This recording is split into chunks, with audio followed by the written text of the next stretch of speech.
Have you ever imagined, like, finding messages from an ancient emperor, like, carved in stone, scattered all over the place? Sounds like a movie. Yeah. And that's what we're diving into today, Ashoka's Edicts. This emperor ruled a huge empire in India way back in the 3rd century BCE, like 2,300 years ago. But get this, he went through a major transformation after a really brutal war. Yeah, he's really known for this shift, like from conqueror to, well, champion of peace and morality. Right. And these edicts, well, they're like the key to figuring out how that happened. They weren't about power, you Yeah. know. He actually laid out a whole moral code, promoting stuff like nonviolence and religious tolerance. Wild. Imagine massive stone pillars just standing tall with messages urging people to be kind to each other, respect different faiths, even treat animals well. That's not your typical royal propaganda. So what were some of the specific things he called for in these edicts? Was it just be good stuff? Or did he, like, get into specifics? Oh, he got specific. He renounced war flat out and encouraged people to avoid harming any living being, like animals too. He even set up hospitals for both people and animals. Wow. So he was serious about this nonviolence thing. hmm That's pretty amazing when you think about his rep as a conqueror, earlier on. Huge change, absolutely. And he went even further, championed religious tolerance too. You got to remember, this was a time of a lot of religious diversity in India. Ashoka knew this, and he pushed for respecting different faiths and even promoting harmony between them. Seems like he wanted a society where people could coexist peacefully, even with different beliefs. That's a powerful idea when you think about it, Yeah. especially how often religion has led to conflict throughout history, right? It almost sounds like he was trying to, I don't know, create a social contract, Yeah. based on shared values. That's a good way to put it. And Ashoka didn't just talk about these ideas, he actually did stuff to implement them. His edicts, they promoted public welfare too. Planting trees, digging wells for water, even a system of officials, all to look after people's well-being. So actions speak louder than words. He was putting his money where his mouth was. Exactly. And the focus on ethical conduct, it went even deeper. The edicts stressed honesty, truthfulness, obedience to parents, teachers, and being generous to those less fortunate. Values that are still relevant even today, right? It's wild how ideas carved in stone so long ago still, resonate with us today. Mm-hmm. But I'm curious about the motivation behind all this. Was it just personal morality, or was there some political strategy at play? Well, that's where things get interesting. While the edicts, they definitely reflect a real moral shift in Ashoka, they were also like clever tools of state policy. He used them to, legitimize his rule, unify his diverse empire, and keep things in order. Okay, let's unpack that a bit. Yeah. How did these edicts help him with all of that? Well, by promoting morality and social welfare, he created this image of himself as a righteous and just ruler. Remember, he had that early reputation as a conqueror to contend with. It was a way to, I guess you could say, solidify his authority, inspire loyalty. So like a bit of image rehabilitation after those early years of, all that conquering. Exactly. Rebranding himself as the Dharma Emperor. You remember those Mahajanapadas we talked about before? You mean those powerful kingdoms around the same time? What do they have to do with it? They're crucial context for understanding Ashoka's reign. He inherited, well, a lot from them, like administrative systems, ways of taxing, military strategies. They were like the foundation he built his empire on. So he wasn't starting from scratch. He was building on what they already had. Pretty smart. Yeah. Shows his pragmatism, too, his ability to learn and adapt. But the Mahajanapadas also presented a challenge, especially with their complex social structures. You mean the Varna system, right? That hierarchy based on what you do, social status, which of course became the caste system later on. Yeah, deeply ingrained in Indian society. So how did Ashoka reconcile this vision of a Dharma-based society with, this hierarchy? That's a question worth exploring. And how did the edicts fit into all of this complex social and political landscape? Were they just, pronouncements, or did he actually try to implement them? That's a great question. And it leads us right into the heart of how Ashoka actually governed. So he's got these, big ideals, right? This vision of a just society, but he's also got this system he inherited, and it's, well, unequal. How did he deal with that tension? It's tricky. You see, his edicts, they didn't directly go against the Varna system.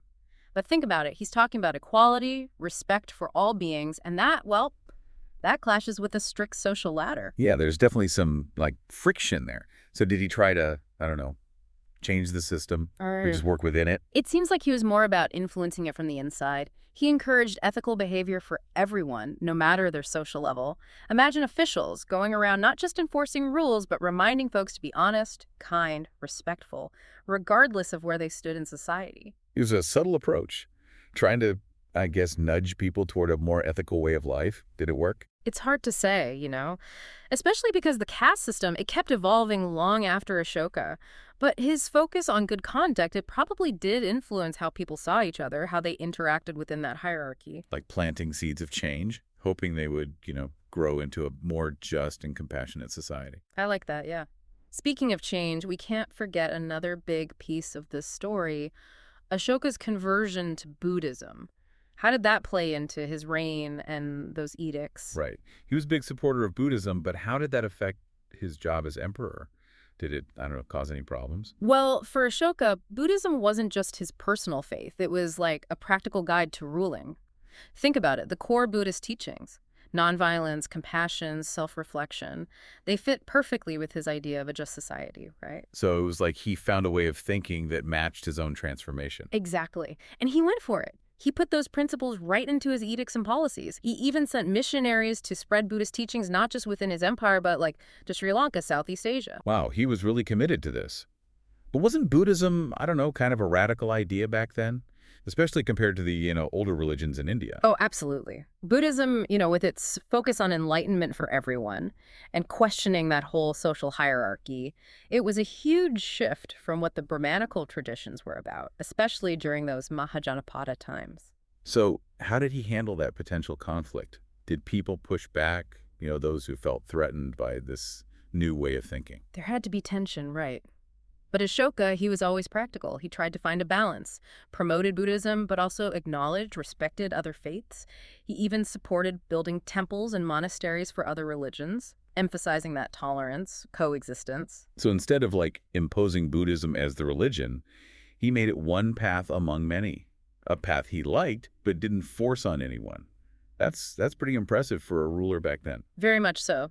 Shows his belief in persuasion, respect for individual choice. He didn't want, a cookie-cutter society. He wanted diversity, but united by these shared ethics. That's interesting. It's different from rulers who want everyone to be the same. Ashoka, he seems to have understood that real unity comes from embracing those differences, right? Not erasing them. Exactly. And that approach, focusing on dialogue and mutual respect, that might be one of his biggest legacies, A lesson that's, well, especially relevant today, wouldn't you say? Absolutely. But thinking about practical stuff, what about the impact of those edicts? Did they, change the course of history? That's what historians are still trying to figure out. It's hard to measure their direct impact, especially since, well, the Mauryan Empire, it declined after Ashoka died. So no direct line from those edicts to, say, world peace or the end of inequality. It's more complex. It is, but that doesn't mean it was all for nothing. They were a powerful symbol, a testament to the possibility of different kind of leadership. One based on ethics, compassion, genuine concern for everyone. It's like I can picture those pillars all over the place, carrying that message of peace and justice through time. And it wasn't just symbolic. Those edicts, they led to real action. The infrastructure projects, hospitals, systems of governance, all of it was driven by those principles in his edicts. So it was like a whole package deal. He didn't just talk, he built a society that reflected those values. Exactly. And that's something to think about, How do we in our own lives turn our ideals into action? How do we become that change we want to see? Ashoka's story, it gives us some food for thought, right? Definitely. But speaking of Ashoka's impact, let's, zoom out a bit. We've talked about India, but his legacy goes way beyond that, right? Oh, for sure.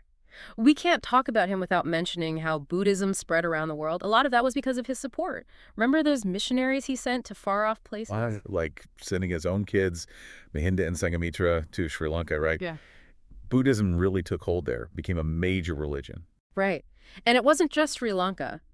Buddhist missions backed by Ashoka, they reached parts of Southeast Asia, Central Asia, even the Mediterranean.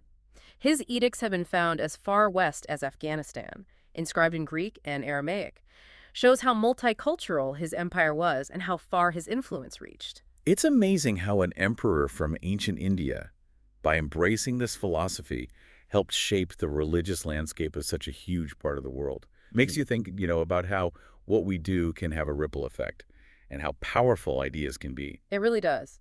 And it wasn't just about spreading beliefs. Buddhism, it carried values that people across different cultures connected with. Nonviolence, compassion, ethical conduct.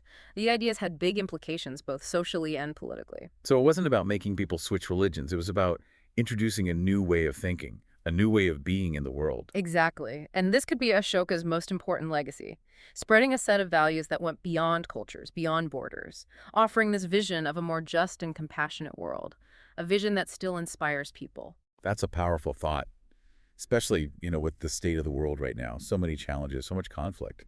It makes you wonder, could we use Ashoka's approach, his focus on dialogue, on ethical conduct and compassion? Could that offer some guidance for us today? We're thinking about right. Could a leader now in the 21st century embrace that vision? Could they govern based on those principles?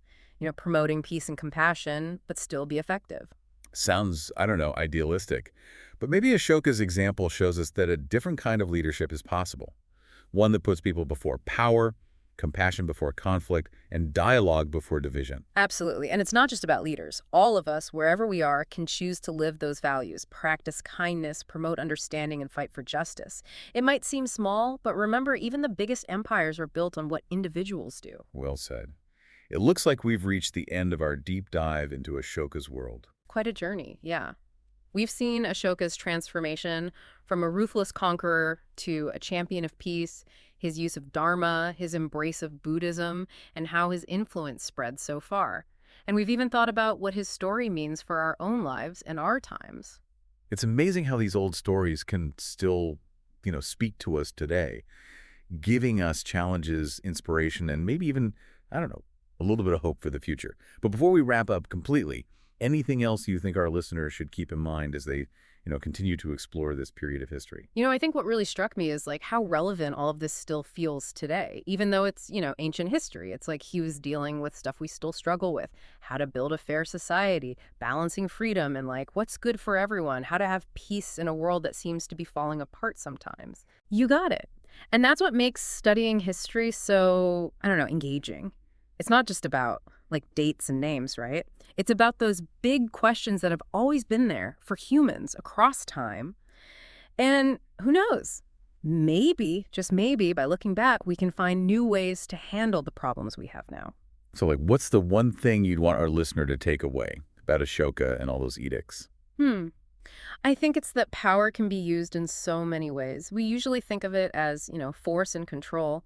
But Ashoka, he shows us it can also be a force for good, for peace, for justice, for taking care of everyone. That's a powerful thought, and I think one we need to hear more of right now. Absolutely. And, got to keep in mind, Ashoka wasn't perfect, right? He was a man of his time. There were contradictions and challenges. But that's what makes him, human. He was trying to do something amazing, something no one had done before. And by trying, he left behind a legacy that still, inspires us, makes us think, even all these centuries later. And even though his empire, didn't last forever, those ideas carved into stone, they've survived. It's like he was sending a message, a message of hope, like a reminder that a better world is actually possible. Yeah. And that's a great note to leave our listener with. We can't single-handedly change the world, right? But we can choose to live by those values. Compassion, tolerance, standing up for justice. It might seem small, but remember, even the biggest empires, they start with what individuals do. I love that. It's like a call to action. We're all connected, What we do matters, even the small stuff. Exactly. And on that note, I think we've come to the end of our deep dive into Ashoka's world. We've talked about so much: his transformation, his use of Dharma, how he embraced Buddhism, and how his influence went far and wide. But, the journey doesn't stop here. Totally. We've only just begun, really. There's so much more to explore, to think about. So keep digging, read those edicts for yourself, learn more about the Mauryan Empire, and think about what these stories from the past can tell us about our own world. The best deep dives, they're the ones that spark our curiosity, right? Yeah. Make us want to keep learning, keep questioning, keep searching for those little bits of wisdom, the kind that helps us deal with our own complicated times. Well said. So until next time, keep exploring. And may Ashoka's message, that message of peace and compassion, stay with you. And you too. Thanks for coming along with us on this incredible journey.